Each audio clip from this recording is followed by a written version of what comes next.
Hai, selamat datang di Me Up Movie. Kembali lagi bersama aku Natyas yang akan temani kamu ceritakan film seru dan menegangkan. Sebelum masuk ke filmnya, jangan lupa di-subscribe dulu ya channel aku ini agar kalian tidak ketinggalan nonton film seru lainnya. Kali ini aku akan ceritakan film The King Tide yang tayang di Netflix pada 26 April 2024. Film ini mengisahkan tentang seorang gadis bernama Isla yang ditemukan terdampar di desa nelayan di pulau terpencil yang indah. Isla ini tumbuh menjadi gadis cantik yang memiliki kekuatan mistis yang membuat Isla disayangi oleh seluruh komunitas di sana. Desa yang semulanya damai berubah menjadi perang saudara karena keyakinan bahwa Isla adalah seorang penyelamat. Seolah apapun selalu mengandalkan kekuatan yang Isla miliki. Bagaimanakah kisah lengkapnya? Yuk, siapkan camilan dan minumannya biar tambah seru nonton dan dengerin ceritanya. Selamat menonton.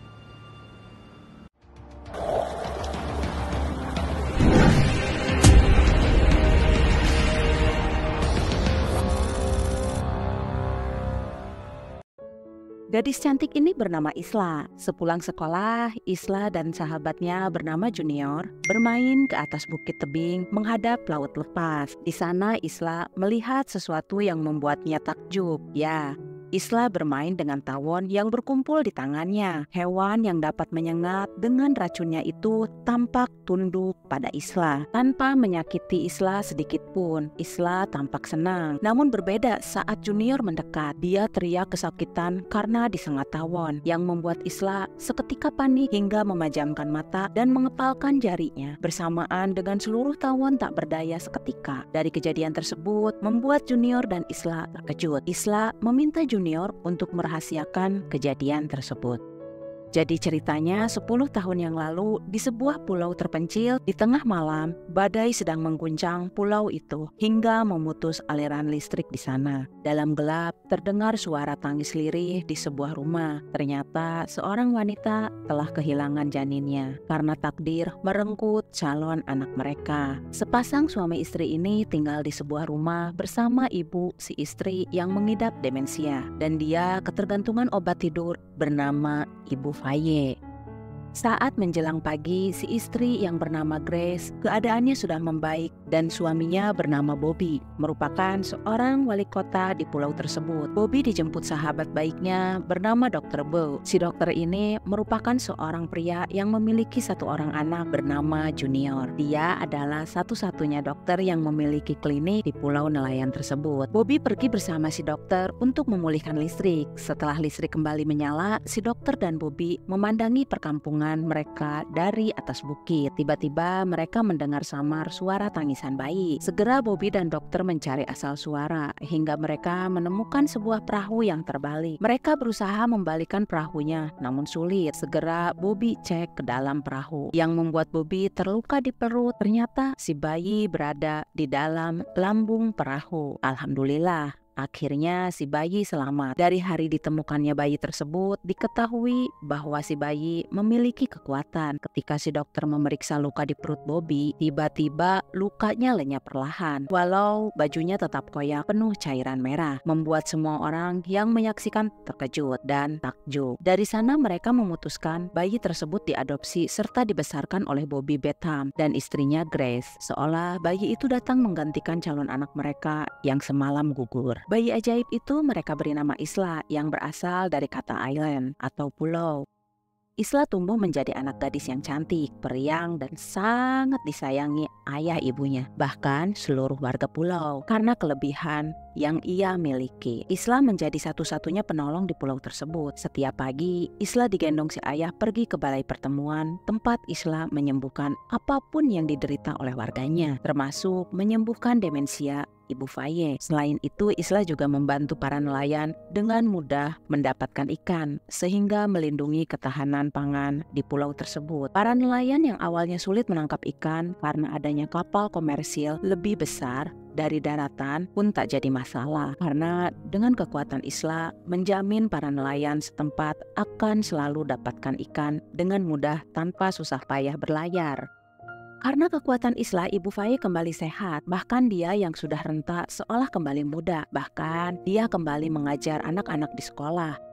Menjelang malam, seseorang memantau adanya kapal yang melintas. Segera dia membunyikan lonceng untuk memberitahu seluruh warga adanya kapal asing yang lewat. Tak lama, rumah-rumah yang lampunya menyala seketika padam. Seolah keberadaan mereka tak ingin terdeteksi oleh orang asing dari daratan. Dari situ terungkaplah bahwa pulau tersebut telah dihuni beberapa generasi dari keluarga yang sama. Mereka merasa kecewa dengan kehidupan pemerintah di daratan Hawaii karena adanya konsumerisme dan kapitalisme hingga mereka menjadi koloni yang menentang teknologi modern dan menutup diri dari dunia luar menjadi koloni yang mandiri. Sebenarnya Bobby sangat prihatin dengan kesadaran penduduk di sekitarnya. Penemuan bayi Isla dengan kemampuan misterius membuat mereka ketakutan akan adanya penduduk daratan yang mengetahui keberadaan mereka, khususnya tentang anak ajaib itu. Hingga seluruh warga pulau itu mengisolasi diri mereka sepenuhnya karena khawatir Isla akan diambil untuk diuji oleh pemerintah kota Hawaii.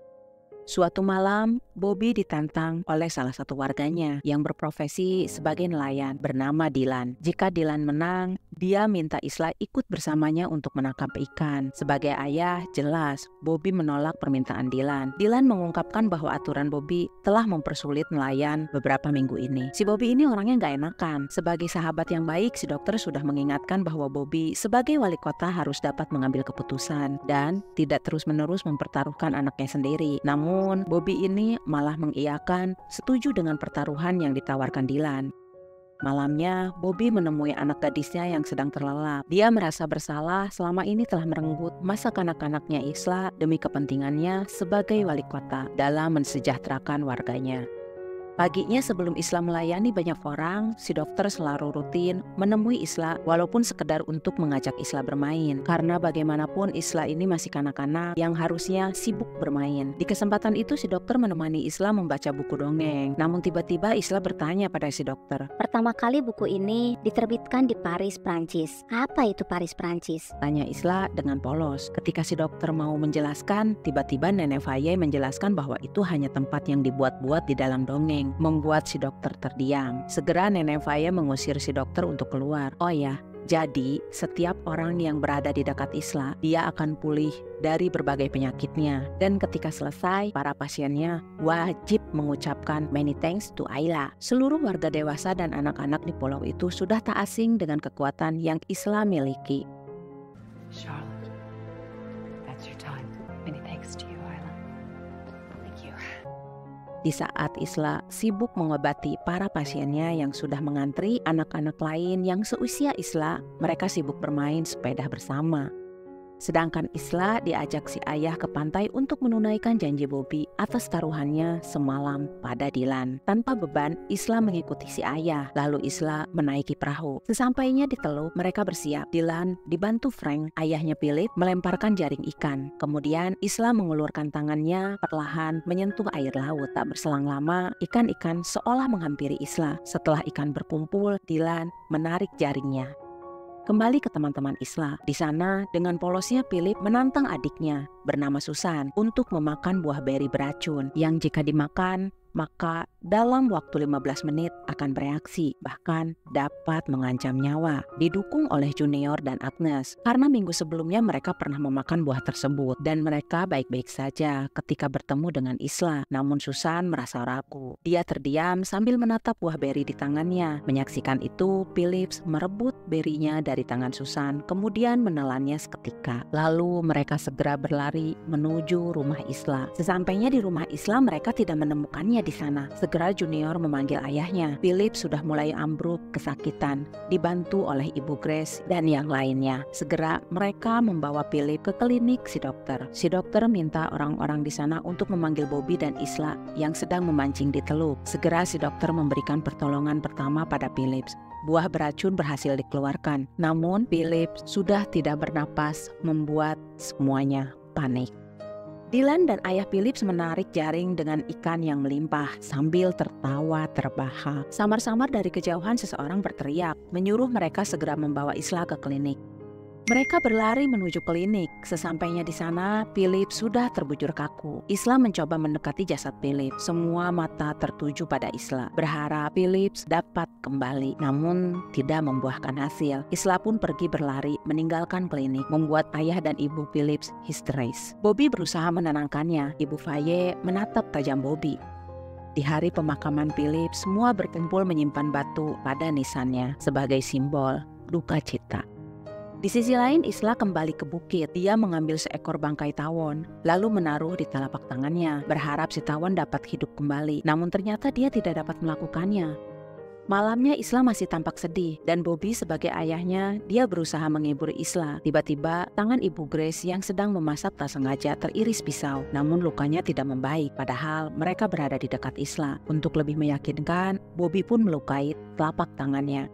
Malamnya, Bobby dan Grace berkumpul bersama para warga. Pun dengan orang tua Phillips, dengan kekuatan demokratisnya, dia sangat mendukung kerjasama masyarakat untuk kembali seperti semula, mencari ikan dengan normal tanpa kekuatan Isla, dan klinik pun akan kembali buka oleh Dr. Bu. Mendengar ungkapan Bobby, orang-orang menjadi ricuh, mempertanyakan Isla. Mereka keberatan jika kondisinya kembali normal dan ingin terus mengandalkan kekuatan Isla. Bahkan mereka pun tak segan mengumpulkan si dokter yang tidak berguna. Mereka hanya membutuhkan Isla untuk meredam emosi warganya. Bobby segera menunjukkan lukanya yang tidak sembuh. Bobby berusaha harus menegosiasikan situasi yang rumit. Isla mengalami peristiwa traumatis atas kepergian Phillips yang belum dia alami sebelumnya. Ya, Isla kehilangan kekuatannya. Bobby memutuskan untuk mengistirahatkan Isla sementara, membuat keadaan kembali ricuh. Orang-orang merasa keberatan, apalagi para nelayan. Mereka harus menyiapkan persediaan ikan guna menopang kebutuhan pulau tersebut selama musim dingin. Menurut mereka, kunjungan warga setiap pagi itu adalah bagian dari hidup Isla untuk menyembuhkan mereka. Bahkan mereka menuduh Isla, Bobby, dan Grace hanya berpura-pura. Seluruh masyarakat ini merasa sudah sangat menghargai Isla, bahkan sangat mencintainya. Namun tanpa mereka sadari, mereka sudah mengintimidasi Isla untuk kepentingan mereka pribadi, tanpa memikirkan tumbuh kembang Isla sebagai anak kecil. Intinya mereka jadi manusia tamak berlebihan dan tak ingin ikhtiar lagi seperti biasa karena terbiasa dibantu oleh Isla. Bobby mengungkapkan bahwa Isla sudah memberi banyak hal pada seluruh warga selain kesehatan warga. Isla pun membantu nelayan panen ikan dengan melimpah dari tahun ke tahun. Bahkan kemandirian mereka yang dapat berdiri sendiri jauh dari pemerintah di daratan. Bobby tidak menuntut banyak. Dia hanya minta pada warganya agar memberikan waktu untuk anaknya beristirahat sejenak. Dia hanya ingin Isla kembali normal, menikmati masa kanak-kanaknya seperti anak-anak seusianya. Grace menegaskan bahwa dia adalah orang tuanya. Dia hanya ingin melindungi Isla, namun warganya tetap tidak menerima keputusan Bobby. Ketika Bobby dan Grace mau beranjak pergi, tiba-tiba Nenek Faye sebagai ibu mertuanya Bobby, dia minta Bobby melakukan pemungutan suara agar pengambilan keputusannya demokratis. Nenek Faye pun berteriak mengambil suara. Yang setuju Isla istirahat hanya beberapa orang, termasuk si dokter. Mayoritas warga memilih untuk melanjutkan kunjungan. Mereka tidak setuju Isla istirahat, dengan dalih ingin menghabiskan waktu bersama Isla untuk menunjukkan rasa terima kasihnya dan cinta mereka. Esoknya warga kembali mengantri untuk menemui Isla, diawali oleh Dylan yang memberikan Isla hadiah seekor ikan kecil untuk Isla rawat. Tak lupa Isla mengucapkan maaf karena kali ini dia tak dapat membantu apapun. Di tempat lain, dokter dan Bobby sedang merenung. Mereka menyesali apa yang sudah terjadi. Orang tuanya Phillips tiba-tiba datang. Mereka menyarankan Bobby segera menyelamatkan Isla dari pulau ke daratan. Mereka menyadari adanya situasi yang tidak beres setelah tragedi Phillips terjadi. Kemampuan ajaib Isla memudar. Dampaknya akan mengancam demokrasi di pulau mereka yang rapuh. Frank minta bantuan Bobby untuk mencarikan sebuah perahu. Mereka juga menyarankan Bobby untuk membawa dan menyelamatkan Isla pergi ke daratan bersama mereka untuk minta perlindungan dan bantuan dari pihak pemerintah agar situasi kembali normal. Bobby minta Frank dan istrinya menenangkan diri dulu karena Frank dan keluarga masih masa duka. Namun mereka kukuh minta bantuan Bobby secepatnya agar mereka bisa pergi ke daratan. Namun Bobby menolak. Dia melarang Frank dan keluarga pergi dari pulau tersebut, membuat Frank emosi dan kecewa. Mendengar percakapan tersebut, si dokter hanya terdiam. Setelah Frank dan istrinya pergi, si dokter mengungkapkan bahwa dia setuju dengan usulan Frank. Dia mengingatkan Bobby untuk menyelamatkan Isla dengan pergi ke daratan. Namun Bobby malah emosi karena tak ingin warganya keluar dari pulau tersebut.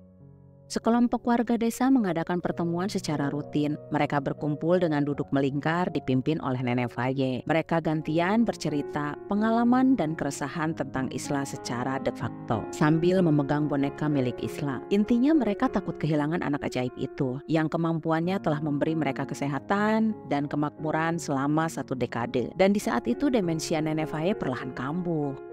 Beberapa hari kemudian kondisi Nenek Faye semakin menurun bersamaan dengan datangnya seekor tawon di jendela kamarnya. Tak lama Isla datang membawa segelas air, berharap bisa kembali menyembuhkan sang nenek. Isla memohon maaf karena tak bisa menyembuhkan si nenek. Si nenek justru sangat berterima kasih atas kehadiran Isla di hidupnya yang telah menyembuhkan demensianya selama 10 tahun. Kemudian mereka berpelukan.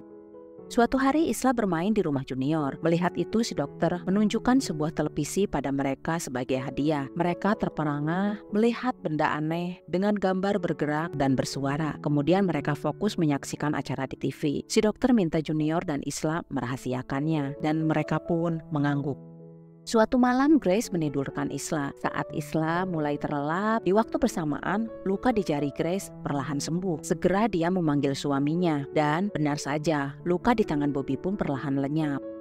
Segera Grace bersiap untuk memberitahu Nenek Faye. Jelas Bobby mencegahnya demi kenyamanan anak sematawayangnya. Karena jika Grace memberitahu ibunya, semua akan kembali seperti semula. Semua orang di komunitas ibu mertuanya itu akan kembali memanfaatkan dan mengintimidasi Isla. Mereka tak berusaha dengan kemampuannya sendiri dan itu akan sangat berdampak buruk. Namun Grace merasa Isla datang ke pulau itu adalah untuk satu alasan, yaitu menyelamatkan mereka. Karena saat malam Grace keguguran itu untuk pertama kalinya dia berdoa dan paginya Bobby menemukan Isla. Bobby terus berusaha meyakinkan istrinya untuk tidak memberitahu ibunya. Bobby ingin Isla bisa menikmati masa kanak-kanaknya. Bobby memohon agar Grace melindungi kondisi Isla. Bobby minta Grace dapat merahasiakannya. Di tempat lain, si dokter menemui komunitas Nenek Faye yang sedang berkumpul. Dia ikut bergabung saat seorang nelayan sedang mengeluh atas kehilangannya kekuatan Isla yang membuat hasil panen penangkapan ikannya menurun, terutama setelah hari kepergian Phillips. Menyiratkan bahwa mereka sangat berharap Isla kembali. Mendengar ungkapan nelayan, si dokter tertawa terbahak, diikuti oleh tatapan sinis orang-orang di sana. Kemudian mereka memberikan bonekanya pada si dokter agar si dokter dapat mengungkapkan keresahannya. Di kesempatan itu si dokter mengungkapkan tentang kehebatan para nelayan di pulau tersebut pada 10 tahun lalu sebelum kedatangan Isla. Para nelayan semangat berusaha mendapatkan ikan di laut atas usahanya sendiri, yang membuat si dokter bangga atas kemampuan, kegigihan, dan kerja keras warganya di masa itu. Membuat orang-orang tertawa mengingat pencapaian mereka, dan itulah potensi nyata. Namun sekarang semua berubah. Orang-orang kuat itu sekarang malah menangis meratapi seorang anak 10 tahun yang kekuatannya menghilang. Saking gak maunya berusaha seperti dulu, membuat suasana seketika hening dan memicu kemarahan komunitas tersebut. Ya, akhirnya si dokter diusir.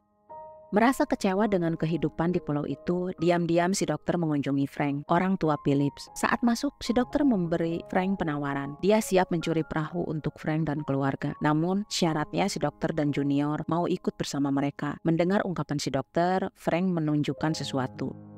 Betapa terkejutnya dia, ternyata diam-diam Frank dan keluarga sedang membuat perahu sendiri dari kayu-kayu bagian dalam rumah mereka. Mereka berencana akan pergi beberapa hari ke depan setelah perahunya selesai.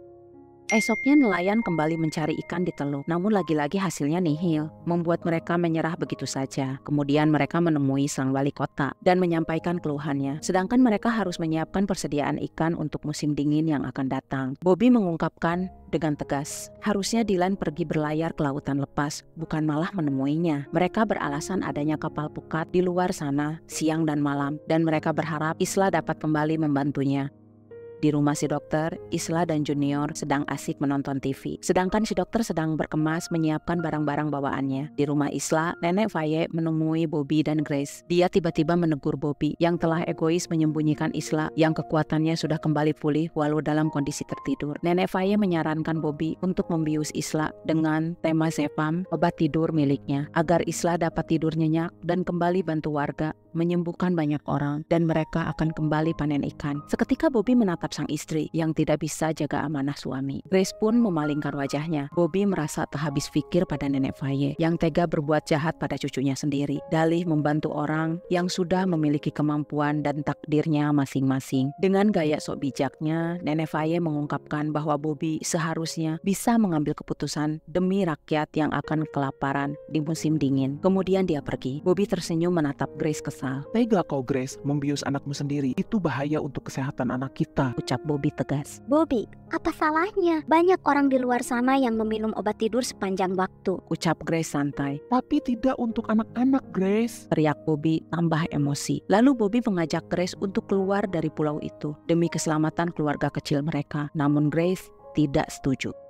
Malamnya sebelum menidurkan Isla, Grace menumbuk obatnya agar Isla mudah meminumnya. Bobby hanya bisa menatap Isla. Setelah Isla terlelap, mereka membawanya ke komunitas Nenek Faye yang sudah berkumpul menunggunya. Dylan siap dengan jaringnya. Di atas perahu, Bobby memeluk tubuh Isla dengan tangan Isla menyentuh air laut. Paginya, penduduk desa berkumpul merayakan keberhasilannya memanen ikan. Semua orang sibuk mengolah ikan dan makan bersama. Isla bermain sendirian. Si dokter menghampiri Bobby. Bobby menceritakan tentang Grace dan ibunya yang telah membius Isla semalam. Bobby juga mengungkapkan dia ingin membawa Isla keluar pulau. Mendengar itu, si dokter menceritakan rencananya bersama keluarga Frank, lalu mengajak Bobby dan Isla untuk ikut bersama mereka, tapi tidak dengan Grace. Tanpa mereka sadari, ternyata Nenek Faye memperhatikan percakapan mereka dari jauh dan dia tampak curiga. Malamnya saat Isla tertidur, dia tampak sedang mimpi buruk, membuat tidurnya tampak gelisah bersamaan dengan mengambangnya ikan pemberian Dylan. Si dokter kembali ke rumah dan menemukan Nenek Faye sedang membuat teh di dapurnya, sedangkan Junior sedang main di luar rumah. Dia mengatakan bahwa tadi saat dia datang, dia menemukan Junior sedang menonton TV yang disembunyikan si dokter di kamarnya di lantai atas, membuat Nenek Faye rindu masa lalu. Mereka sedikit bercengkrama membahas masa lalu dia menawarkan teh, sedangkan si dokter memilih mengambil botol mirasnya. Di sana si dokter berpura-pura setia mendukung Faye dan para warga. Si dokter mengatakan bahwa dia ingin tetap tinggal di sana, walau kelak dia menderita demensia sepertinya, yang menyinggung perasaannya. Kemudian Faye pergi. Tak berselang lama setelah si dokter minum, tiba-tiba dia terjatuh kemudian kejang-kejang. Ternyata di botol minuman si dokter terdapat buah beri beracun yang melenyapkan Phillips. Kemudian Dylan mengendap keluar dari rumahnya menuju rumah si dokter. Bobby menidurkan Grace. Setelah yakin Grace tertidur pulas, dia mengendap ke kamar Isla, kemudian menggendongnya. Bobby membawa Isla berlari menuju rumah Frank. Di rumah Frank, Susan berteriak memanggil ayah ibunya. Mereka menyaksikan dari jendela klinik di rumah si dokter terbakar. Kemudian mereka bergegas bersiap pergi. Grace dan Junior tiba di sana. Junior histeris menyaksikan jasad sang ayah tergeletak di lalap api, disaksikan para warga. Bobby tiba di rumah Frank, namun dia terlambat karena Frank dan keluarganya sudah pergi berlayar. Isla melihat ada cahaya api yang besar, lalu berteriak memanggil ayahnya. Mereka berlari menghampiri Grace, lalu Nenek Faye memeluk mereka berpura-pura turut berduka. Keesokan harinya, Dylan membunyikan lonceng. Dia melihat perahu polisi mendekat. Bobby bergegas menuju dermaga sambil terus menenangkan warganya yang sudah panik. Dylan bergegas mengambil senpi yang dia sembunyikan. Kemudian Dylan mengikuti Bobby dari belakang. Bobby menyambut perahu polisi tersebut di dermaga. Petugas polisi memperkenalkan dirinya. Bernama Lucy dan agen layanan sosial bernama Emily. Mereka mengungkapkan tak menyangka pulau tersebut bermukim banyak penduduk. Setahunya pulau tersebut adalah pulau gurun yang tidak berpenghuni. Mereka datang bertujuan untuk memeriksa anak bernama Isla karena mereka mendapat info tentang kesejahteraannya. Bobby mengikat perahunya. Kemudian Bobby membawa mereka ke rumahnya. Sementara Dylan mengikuti mereka dari belakang bersama para warga lain. Ada juga warga yang terus memantau mereka dari kejauhan. Junior mengendap ke perahu polisi. Di sana dia melihat sebuah dokumen laporan tentang Isla. Kemudian dia meminta bantuan untuk didatangkan pasukan dengan jumlah besar segera melalui radio polisi. Seluruh warga berkumpul di luar rumah. Grace tampak khawatir. Kemudian Bobby berbisik untuk bersikap biasa agar tidak dicurigai. Emily sedikit menjelaskan bahwa dia dari dinas sosial yang ditugaskan memeriksa karena mereka kedatangan satu keluarga bernama Frank bersama istri dan anaknya yang telah sampai di daratan. Mereka melaporkan ada yang membahayakan seorang anak bernama Isla sambil menunjukkan identitasnya. Emily pun masuk ke dalam rumah untuk berbicara dengan Isla. Lalu Grace mengajak Emily masuk ke kamar Isla. Di dalam kamar Isla, Emily memperkenalkan diri, lalu bertanya tentang kondisi Isla, apakah mendapat tekanan dari orang rumah atau sekitarnya. Isla meyakinkan Emily bahwa dia baik-baik saja, meski membenarkan bahwa orang tuanya terkadang bertengkar atau berdebat. Saat Emily keluar dari kamar Isla, Isla menegurnya bahwa dia seharusnya mengucapkan many thanks to Ayla, kemudian pergi, membuat Emily kebingungan. Sementara di luar, ketegangan muncul saat si ibu polisi Lucy meminta warga bubar. Junior mengendap di balik bukit sambil membawa senapan dari perahu polisi. Emily keluar rumah bersama Isla. Emily berbisik pada ibu Lucy bahwa Isla harus dibawa ke kota di daratan untuk pemeriksaan lebih lanjut, dan esok pagi mereka akan mengantar kembali Isla pulang. Namun Grace menolak. Bobby berusaha menenangkan Grace bahwa Isla akan kembali besok. Nenek Faye pun turut campur menghalangi. Namun ibu Lucy, Emily, dan Bobby tetap melangkah membawa Isla pergi. Namun Grace terus memanggil ibunya. Lalu tiba-tiba Dylan menghadang langkah mereka. Ibu Lucy melanjutkan konfrontasi mereka. Penduduk desa lainnya mulai mengepung Emily dan Ibu Lucy. Sementara Bobby dengan sia-sia berusaha meredakan situasi. Dylan dan petugas polisi saling menodongkan senjata. Grace membawa Isla masuk ke kamar. Sementara dua orang warga menangkap dan menahan Emily. Perkelahian tersebut mengejutkan Ibu Lucy.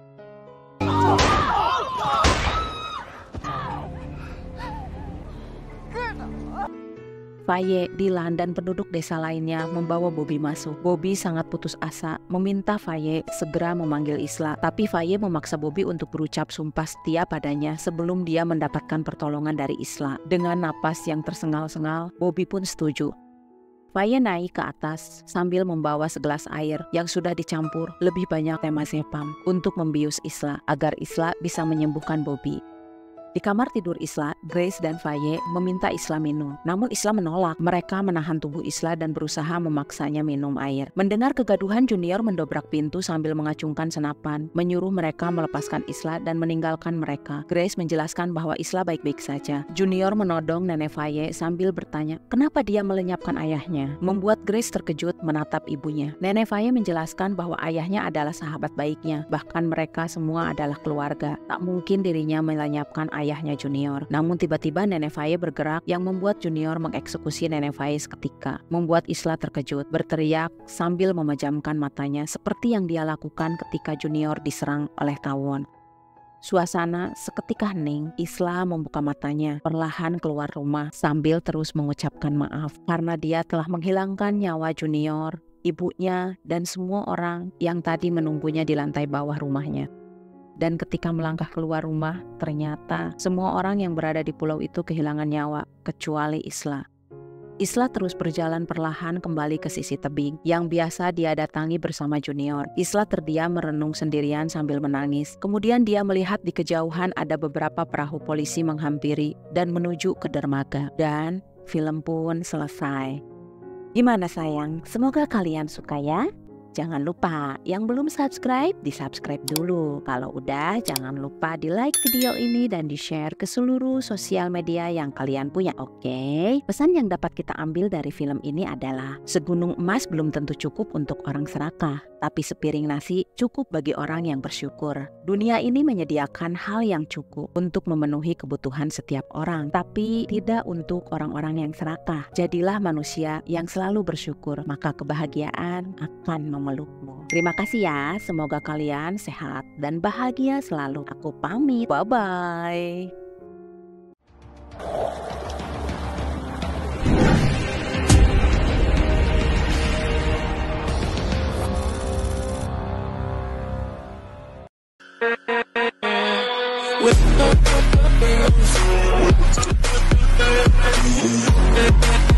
Isla.